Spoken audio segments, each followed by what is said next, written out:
It's going to be nice though, I think, getting out of the spotlight and just getting to live my life and do things that I want to do and, not have to sit. And I love talking to all of you, but it's going to be nice to not have to sit in front of a microphone, multiple times a week.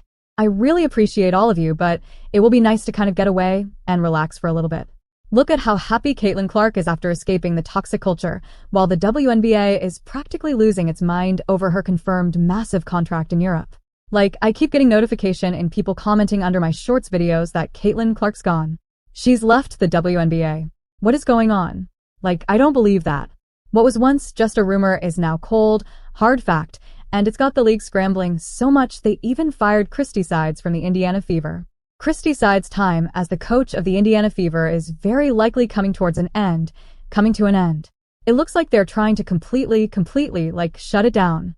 The chaos is real, and nothing seems to make sense anymore.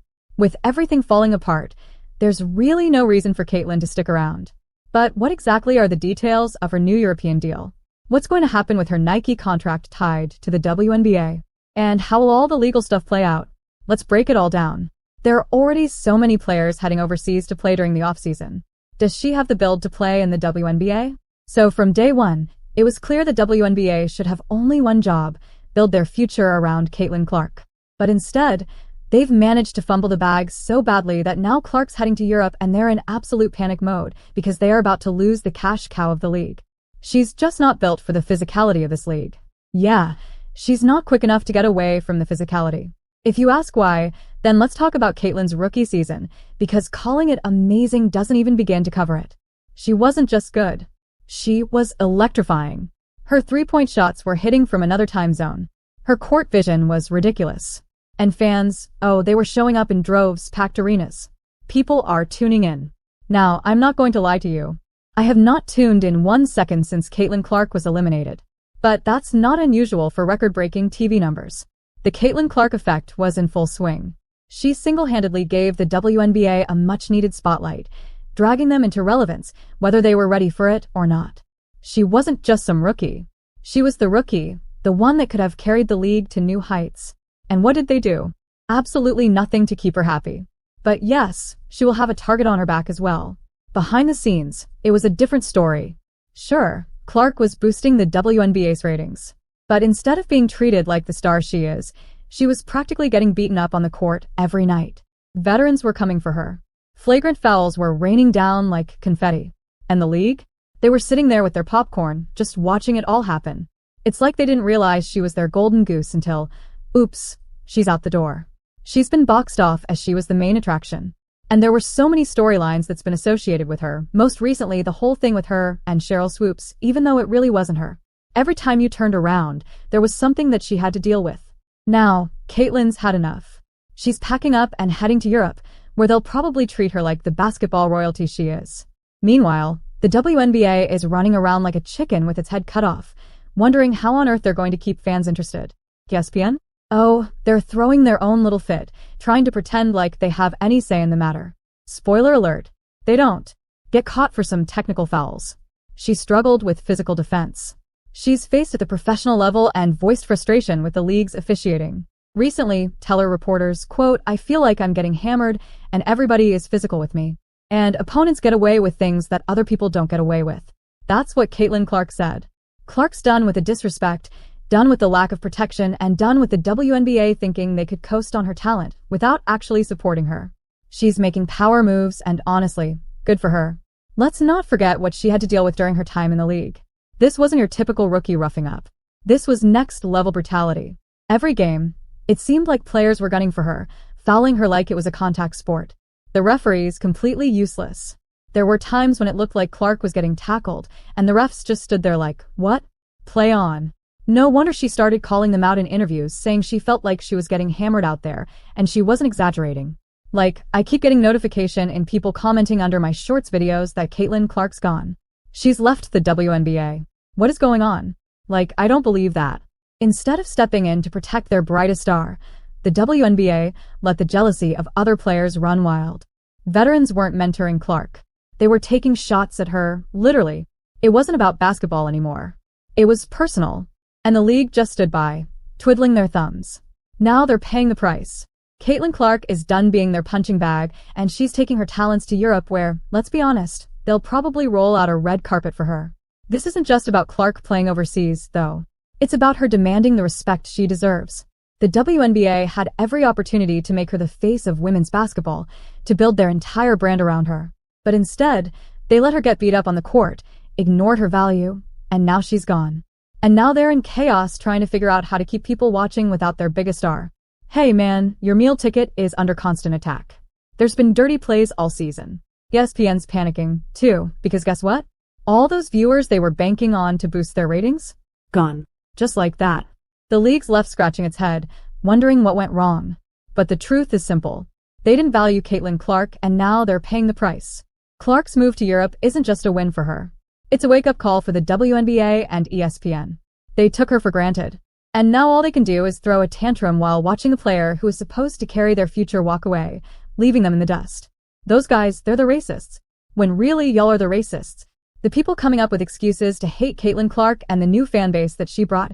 If you like the sex video, then give a like to the video and also subscribe to the channel. So let's start the video. Here is the text without the minute markers. ESPN was living the dream when Caitlin Clark burst onto the WNBA scene. And who could blame them? The moment she stepped on that court, it was crystal clear. This wasn't just another rookie. This was a game changer. ESPN saw dollar signs, future headlines, and a flood of new fans just waiting to jump on the Caitlin Clark train. So they went all in, hyping her up as the next big thing in women's basketball. And you know what? It worked. Clark's games? Instant blockbusters. Viewership numbers skyrocketed. And ESPN was riding that wave like it was the only show in town. She was their golden ticket, and they were loving every second of it. The Michael Jordan of the WNBA was assaulted, has a black eye during the second half of the game because Dejanay Carrington stabbed her with her fingernails in the eye. Can we just play this on a loop? I'm not exaggerating. But let's not forget Chindi Carter's little stunt. This one's a classic because after she poked in Clark's eye, almost made her blind for the whole playoff game, there was no ejection called, no real punishment given. It was as if taking out the league's brightest star was just a casual Tuesday for the WNBA. The message?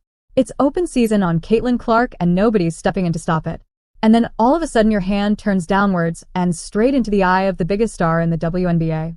Yeah, it's not a natural, and I called it out yesterday in real time watching the game. But hey, that was on purpose. That was not an accident. And this wasn't just a one-off incident either.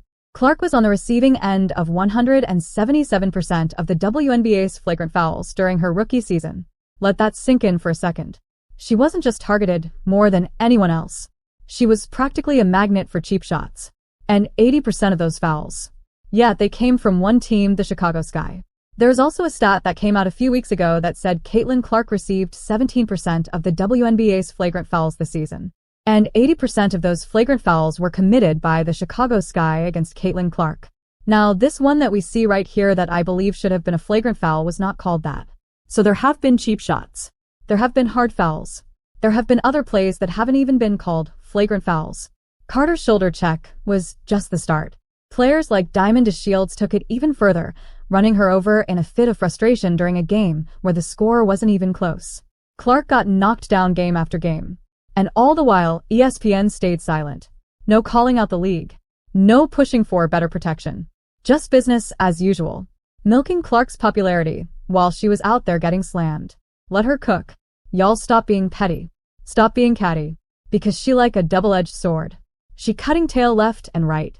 It is Bobby, y'all, and I see it. And the locker room dynamics were even worse. Clark wasn't just dealing with fouls and physical aggression on the court. She was dealing with a toxic atmosphere within the league itself. Veterans saw her as a newcomer who didn't deserve the attention she was getting. And instead of supporting her, they did everything they could to push her out. This wasn't the kind of environment where a star could thrive. Clark had become more of a liability in their eyes. A threat to the status quo, rather than someone who could elevate the entire league. Your biggest star, your meal ticket, the reason why you have relevancy just got stabbed and assaulted and nothing. The WNBA's failure to recognize Clark's value until it was too late is staggering. They had in their hands a player who outshined legends like Diana Taurasi and Sue Bird. Not just in terms of talent, but also in terms of impact. Taurasi and Bird may be icons of the game, but neither of them drew the kind of attention or revenue that Clark did in just her rookie season. Yet, despite all of this, the WNBA didn't do enough to protect her. They let her walk away. And now they're left to deal with the fallout. Every time you play rookies, you just want to kill them. I've never experienced the racial comments from the Indiana Fever fanbase. It's unacceptable. Honestly, we've been professional throughout the whole entire thing. Now that Clark's gone, ESPN's in full meltdown mode. They're scrambling, watching their viewership numbers nosedive without the one player who was drawing in all the fans. Before she announced her departure, WNBA games involving Clark pulled in nearly 2 million viewers, while the rest of the league barely scraped by with 400,000. That's not just a dip, that's a cliff dive. And ESPN knows it. They're scrambling to figure out how to keep people watching, but without Clark, they're running out of tricks. What's worse is that ESPN knows they could have done more. They could have used their massive platform to call out the WNBA for letting their biggest star get beaten up night after night. They could have demanded better officiating, stricter penalties for the players going after Clark. But nope, they did nothing. They sat back, hyped up the drama, and kept counting the viewers rolling in. Now, they're left picking up the pieces, wishing they had done something while they had the chance. It doesn't matter who you are, what rookie you are. Bets are coming at your neck because we're here to show you like this is a grown women's league, and this is the best league in the world for a reason. So it doesn't matter who you are.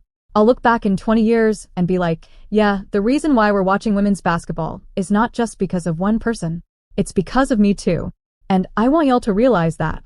Because Caitlin Clark was the WNBA's golden goose, the player who could have carried them into a new era of success.